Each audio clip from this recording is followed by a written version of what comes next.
এই দেখো বন্ধুরা, আজকে সকাল সকাল হাজির হয়ে গেলাম আমাদের বাড়ির সবজি বাজার নিয়ে।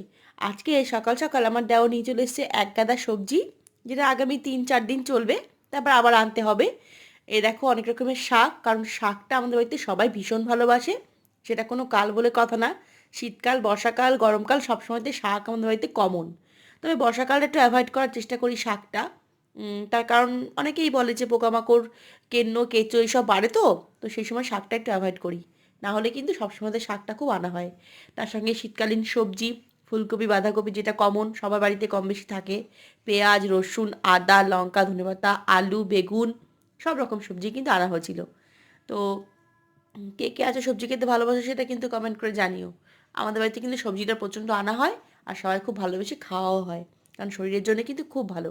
আর এই দেখো, শীতকালে আরেকটা খাবার কফি, যেটা আমাদের বাড়িতে রোজ খাওয়া হয় দুবেলা, তার জন্য কিন্তু দুধ আনা হয়েছে সকাল সকাল। এটা আজকের জন্যে। সবাই